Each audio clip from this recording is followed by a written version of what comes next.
conquérant. Je suis un conquérant. Je suis un conquérant. Alléluia.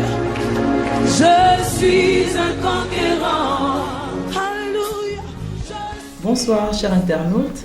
Alors ce soir nous poursuivons avec 10 minutes avec l'évangéliste sous le thème La révélation sur les offrandes de Caïn et Abel, tiré du livre de Genèse en son chapitre 4 à partir du verset 1 jusqu'au verset 7. Excellente écoute, que Dieu vous bénisse et à bientôt. Mesdames et messieurs, bonsoir, chers internautes. Bonsoir à la grande famille du ministère Mondial qui me suit. Bonsoir à tous ceux-là qui sont câblés à travers le monde. Ce soir, la rubrique 10 minutes avec l'évangéliste. Je vais développer une thématique, la révélation sur les offrandes de Caïn et Abel, tirée du livre de la Genèse en son chapitre 4, les 7 premiers versets. Je vais faire la lecture. Adam connut Ève, sa femme. Elle conçut et enfanta Caïn et elle dit: j'ai formé un homme avec l'aide de l'Éternel. Elle enfanta encore son frère Abel. Abel fut berger et Caïn fut laboureur. Au bout de quelque temps, Caïn fit à l'Éternel une offrande des fruits de la terre, et Abel de son côté en fit une des premiers-nés de son troupeau et de leur graisse. L'Éternel porta un regard favorable sur Abel et sur son offrande, mais il ne porta pas un regard favorable sur Caïn et sur son offrande. Caïn fut très irrité et son visage fut abattu. Et l'Éternel dit à Caïn: pourquoi es-tu irrité et pourquoi ton visage est-il abattu? Verset 7. Certainement, si tu agis bien, tu relèveras ton visage. Et si tu agis mal, le péché se couche à la porte et les désirs se portent vers toi. Mais toi, domine sur lui. La révélation sur les offrandes de Caïn et Abel. Adam a connu Ève. Ils ont donné donc naissance à Caïn. Caïn était laboureur. Il était très vigoureux, un travailleur, un bosseur. Et donc, c'était la fierté d'Adam. Mais quelque temps après, Abel va naître. Aux yeux d'Adam, Abel n'était pas une personne assez vigoureuse, assez forte. Et donc, ne devait pas faire la fierté de son père. Pourquoi? Parce que le nom Abel est tiré d'un mot qui vient Eben, qui signifie souffle, vanité. Donc, quelqu'un peut disparaître aussi rapidement. Et donc, dans ce talent, les deux frères, après avoir longuement travaillé, vont décider d'apporter leur offrande à l'Éternel. Suivez très bien la révélation. La Bible déclare que l'offrande que Caïn va présenter à l'Éternel, c'était les fruits de la terre. J'aurais voulu que la Bible nous donne le type de fruits. S'agissait-il de la tomate? S'agissait-il des goyaves, de la papaye, je ne sais quoi d'autre? Mais la Bible utilise l'expression fruits de la terre. Et l'offrande d'Abel, la Bible dit qu'il va apporter les premiers-nés du troupeau et leur graisse. Et donc, quand on parle de la terre, les fruits de la terre représentent l'homme, tout ce qui vient de l'homme. La force, la vigueur, les stratégies viennent de l'homme. Et Dieu n'accepte rien venant de l'homme. Et voyez-vous, en ce temps-là, il va se servir des outils peu appropriés.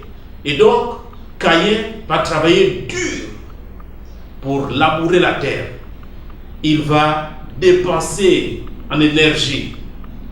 Il va travailler aussi puissamment pour montrer qu'il était assez robuste, assez courageux, assez fort. Il va donc mettre des stratégies en place. Et il va se dire certainement en lui-même que j'ai obtenu ma récolte en fonction de ma force, de la force que l'Éternel m'a donnée. Et il va certainement se réjouir et s'enorgueillir. Mais qu'est-ce que son frère Abel va faire?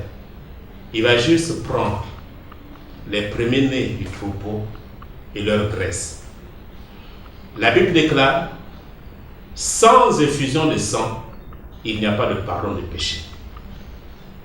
La terre avait déjà été maudite. Et tout ce qui provenait de la terre n'était que de la malédiction. Et Caïn va prendre donc les fruits de la terre et va se présenter devant l'Éternel. La Bible déclare que Dieu ne va pas agréer non seulement l'offrande de Caïn, mais Caïn aussi va être rejeté. Et quand Abel s'approche donc avec les premiers-nés du troupeau et leur graisse, la Bible déclare que Dieu va agréer l'offrande d'Abel. Il va se réjouir en lui-même. Non seulement l'offrande va être agréée, mais Abel aussi va être agréé. C'est pour vous dire, mesdames et messieurs, que par rapport au type d'offrande qui avait été présentée, l'offrande d'Abel représente l'effort de l'homme. Tout ce que l'homme peut offrir en rapport avec sa force, à la sueur de son front, il va travailler durement. Dieu n'accepte rien venant de l'homme.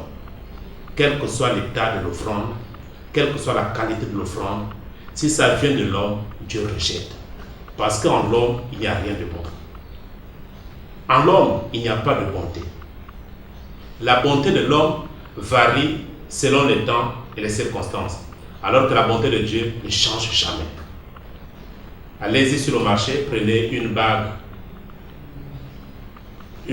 en or, mais de l'or plaqué. Vous allez vous rendre compte, le premier jour, vous allez célébrer la joie en disant que j'ai une bague en or. Mais quelques temps plus tard, cet or là va se détériorer. C'est ça la bonté de l'homme. La bonté de l'homme se détériore en fonction du temps. Donc en l'homme, il n'y a rien de bon. Et Dieu rejette tout ce qui vient de l'homme. Mais examinons l'offrande d'Abel. Les premiers-nés du troupeau symbolisent son fils Jésus-Christ premier-né, l'agneau. Et les graisses ici symbolisent quoi? La personne du Saint-Esprit. Et donc, il y a deux voies qui peuvent nous conduire à porter notre offrande à l'Éternel. La première voie, ce sont nos propres efforts, le match vu, pour que les hommes acclament en apportant mon offrande. Et en ce moment, je me fais glorifier par les hommes alors que j'ai été rejeté par Dieu. Mais qu'est-ce qu'Abel a fait? Abel a compté sur la personne de Jésus-Christ et sur la personne du Saint-Esprit. Et quand Dieu a regardé, il n'a pas vu Abel, mais il a vu son fils Jésus-Christ et la personne du Saint-Esprit. Et son offrande a été agréée. Et donc, c'est une voie par excellence pour apporter nos offrandes à l'Éternel. Je n'ai pas besoin de me faire voir par qui que ce soit, mais j'ai besoin de me confier à la personne de Jésus-Christ de Nazareth pour dire, Seigneur, je ne suis rien, mais voilà le peu que j'apporte par ta grâce. Et sur cette base-là, Dieu agrée mon offrande parce que c'est son Fils Jésus-Christ qui est valorisé, qui est glorifié. Et donc, je terminerai mon propos en te disant ceci. Quelle est la voie que tu as choisie pour apporter ton offrande à l'Éternel? Est-ce la voie de Caïn ou la voie d'Abel? Je te conseille de choisir la voie d'Abel qui compte sur la personne de Jésus-Christ de Nazareth et sur la personne du Saint-Esprit. Que Dieu nous bénisse. Excellente soirée à tous et à bientôt.